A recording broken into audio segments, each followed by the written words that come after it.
जय हिंद दोस्तों। मैं मोहम्मद ज़हूर खान और आप देख रहे हैं NS10 टीवी। आज मैं आया हूँ कुछ ऐसी खबर लेकर जो कि मेंस राइट और फादर्स डे के अवसर पर जगह जगह पे कई जगह एक प्रोग्राम हुआ है।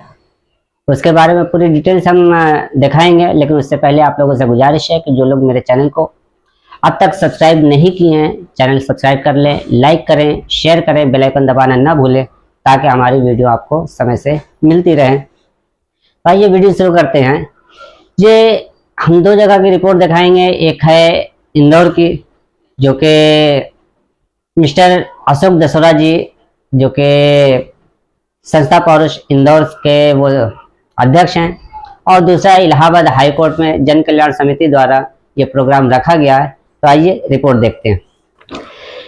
फादर्स डे के अवसर पर संस्था पौरुष के द्वारा चाइल्ड विजिटेशन बच्चों से मिलने का अधिकार के संबंध में जेंडर इक्वल कानून बनाए जाने तथा उसे अनिवार्य रूप से लागू किए जाने के संदर्भ में इंदौर हाई कोर्ट में जनहित याचिका दायर किए जाने के संबंध में प्रेस क्लब में पत्रकार वार्ता आयोजित की गई, जिसमें बाल कल्याण समिति इंदौर के अध्यक्ष पल्लवी पोरवाल प्रमुख अतिथि के रूप में उपस्थित हुए।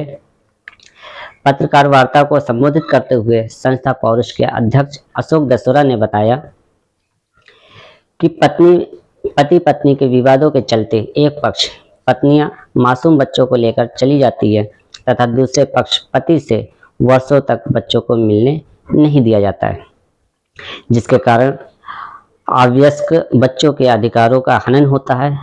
बच्चा नेग्लेक्टेड चाइल्ड, वंचित बच्चा की श्रेणी में आ जाता है, जिसके कारण उसके व्यक्तित्व का विकास रुक जाता है।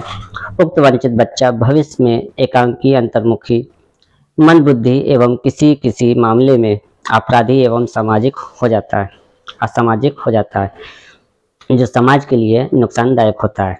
इसी मुद्दे को लेकर संस्था पौरुष संविधान के अनुच्छेद 222 के तहत गाइडलाइन के 16 बिंदुओं के आधार पर इंदौर हाई कोर्ट में जनहित याचिका दायर करने जा रही है। पीड़ित माता पिता एवं बच्चों की सूची तैयार करने के साथ साथ याचिका की पूरी तैयारी की जा चुकी है। पेंडुलम के रूप में झूलता रहता है और उसके अधिकारों का बहुत ज़्यादा हनन होता है। अब जब अदालत में चीज़ पहुंच जाती है तो दोनों में से एक पक्ष बच्चे को छीन करके तकरीबन ले जाता है, आइदर पिता और माता। अब बच्चा एक ही पक्ष के पास जब रहेगा तो उसका व्यक्तित्व का विकास रुक जाता है, वो इंट्रोवर्स हो जाता है, एकाकी हो जाता है, मंदबुद्धि हो जाता है और कई केसेस में असामाजिक और अपराधी भी हो जाता है। इस सबसे बड़ी जो समस्या है भारतीय समाज की, इसको लेकर के मुंबई की एक संस्था है चाइल्ड राइट फाउंडेशन, उसने करीब 7 हाई कोर्ट के द्वारा कुछ गाइडलाइन तैयार कराई है और वो गाइडलाइन हमारे मध्य प्रदेश में भी जबलपुर हाई कोर्ट की जो माननीय गिरजा जी सिंह हैं रजिस्ट्रार, उनके द्वारा मान्य है मध्य प्रदेश में। लेकिन वो जो गाइडलाइन है वो मैंडेटरी नहीं है, ऑप्शनल है। तो हम उस गाइडलाइन के 16 बिंदुओं को लेकर के माननीय इंदौर हाई कोर्ट के अंदर हम जनहित याचिका दायर करने के लिए जा रहे हैं कि उसमें जो गाइडलाइन दी है उन गाइडलाइन के आधार पर बच्चों का विजिटेशन माता और पिता दोनों को बराबरी से मिले। ये आर्टिकल 226 के अंतर्गत हम इंदौर हाई कोर्ट में दायर करने के लिए जा रहे हैं, जिसमें 16 बिंदु शामिल हैं और इस PIL की पूरी तैयारी की जा चुकी है, लिस्ट ऑफ विक्टिम्स बनाया जा चुका है। आज इंटरनेशनल फादर्स डे के अवसर पर हम इस PIL के बारे में हमारे आदरणीय पत्रकार बंधुओं को और चैनलों को इस बारे में जानकारी दें। आपका नाम और अशोक दसोरा, अध्यक्ष संस्था पौरुष इंदौर। द्वारा लिए जाते हैं जब उन्हें ये लगता है कि यहाँ पर रहकर बच्ची को प्रताड़ित किया जा रहा है। अदरवाइज बहुत सारे केसेस में बच्चों की सर्वोत्तम हित के लिए माता और पिता दोनों को बुलाया जाता है, उनकी काउंसलिंग की जाती है कि आप दोनों की लड़ाई अपनी जगह है, आप दोनों के ईगो भी अपनी जगह है, पर आप दोनों के द्वारा जो इस बच्चे को, मासूम को इस दुनिया में लाया गया है, इसकी तो कोई गलती नहीं है। अगर बात करें तो आप लोग अपनी ईगो को साइड में रखिए, अपनी लड़ाई झगड़े को साइड में रखिए। ये जो बच्चा है, ये जो मासूम है, इसके लिए, इसके भविष्य के लिए, क्योंकि आप दोनों की लड़ाई में जो साइकोलॉजिकल इफेक्ट बच्चे को होता है, देखिए अगर कई बार जो मदर्स होती हैं वो, क्योंकि अकेले बच्चे को पालना तो बहुत मुश्किल होता है, तो मदर्स फिर वर्किंग रहती हैं, काम पर बाहर जाती हैं, तो वो अपने बच्चों को किसी के भरोसे मामा मामी के पास या किसी के पास छोड़ के जाती है। अगर वहाँ रहकर बच्चों के साथ किसी तरह की मार पिटाई हो रही है, कई केसेस हमारे पास इस तरह के भी आए हैं कि मदर काम के सिलसिले में किसी दूसरे ज़िले में चली गई या कहीं और चली गई, बच्चों को मामा मामी नाना नानी के पास छोड़ दिया गया है और वहाँ पर रहते हुए बच्चों के साथ सेक्सुअली अब्यूज़ तक के केसेस हमारे पास आए हैं कि 8 साल की बच्ची के साथ मामा के बेटे ने फिजिकल अब्यूज़ किया, सेक्सुअल अब्यूज़ किया। इस तरह के केसेस भी हमारे पास आते हैं। तो जब चाइल्ड वेलफेयर कमेटी को ये लगता है कि किसी एक पक्ष के पास रहते हुए बच्चे के अधिकारों का हनन हो रहा है, उसको जो वो CNCP बच्चा है उसके साथ किसी तरह का फिजिकल मेंटल टॉर्चर हो रहा है या बच्चे को स्कूल नहीं भेजा जा रहा है, तो हम लोग उस तरह के केसेस में इनिशिएटिव लेते हुए दोनों पक्षों को बुलाते हैं, बच्चे की बात करते हैं, बच्चे से काउंसलिंग ली जाती है और अगर ज़रूरी होता है, अगर बहुत ज़्यादा हरास है तो अस्थायी सुपुर्दगी के आदेश भी बाल कल्याण समिति द्वारा दिए जाते हैं और हम लोग तैयार रहते हैं इस चीज़ के लिए कि अगर माननीय उच्च न्यायालय द्वारा हमसे किसी भी तरह का जवाब तलब किया जाएगा या हमसे अपना पक्ष रखा जाएगा तो हम अपना पक्ष रखेंगे कि बच्चे के हित को देखते हुए जहाँ अभी बच्चा रह रहा है वहाँ पर उसके अधिकारों को जो अधिकार उसको मिलना चाहिए वो नहीं मिल रहा है।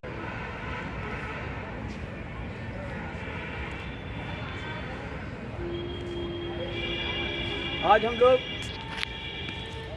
शहीद सम्राट चंद्रशेखर मूर्ति प्रतिमा स्थल पर इलाहाबाद जन कल्याण समिति द्वारा मंजिल जनहित सेवा संस्थान और विकासशील हेला समाज सेवा समिति द्वारा पुरुष आयोग बनाया जाए, जिसके लिए आज हम लोग यहाँ खड़े हैं, विचार गोष्ठी कर रहे हैं। हिंदुस्तान में आज भी न जाने कितने बेगुनाह होकर जेल की सलाखों में सजा काट रहे हैं, उनके साथ कोई न्याय नहीं मिल रहा है। इसलिए इलाहाबाद जन कल्याण समिति मंजिल जनहित सेवा संस्थान विकासशील हेला समाज सेवा समिति सरकार से निवेदन करती है कि हम लोगों के लिए, हमारे अधिकार के लिए एक नया कानून बने जिससे कि हमारी बातों को रखा जाए, हमारी बातों को सुना जाए। दोस्तों, हम ये कहना चाहते हैं कि जब तक हम आगे नहीं बढ़ेंगे हमारे साथ कोई नहीं रहेगा। एक पुरुष आज पुरुष चारों तरफ से मारा जा रहा है, बेगुनाह होकर उसको सजाए मौत दे दी जा रही है, बलात्कार की सजा दी जा रही है, दहेज प्रथा की सजा दी जा रही है। तो दोस्तों, हम ये कहना चाहते हैं कि हमारे लिए भी कोई आयोग बने, जैसा कि पुरुष आयोग बने, एक मंत्रालय बने, जिससे हमारी सुनाई हो, हमें भी अधिकार मिल सके। बेगुनाह होकर हम लोग जेल चले जाते हैं, हमारी कोई सुनाई नहीं होती। तो दोस्तों, हम ये कह देना चाहते हैं कि हम लोगों की भी सुनाई होनी चाहिए।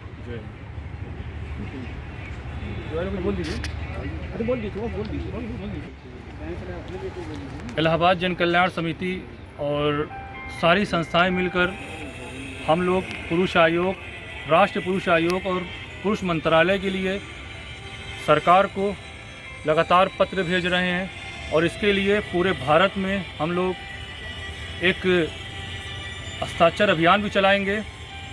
और मैं विनती करना चाहता हूं, जितने भी पीड़ित पुरुष हैं वो इलाहाबाद जन कल्याण समिति से और हम लोग से संपर्क करें। हम लोग उनकी आवाज़ आगे तक पहुंचाने का काम करेंगे। जय हिंद, जय भारत। इसको ले लीजिए, बैनर पूरा लेते आओ, बैनर लेते आओ, बैनर लेते जाओ।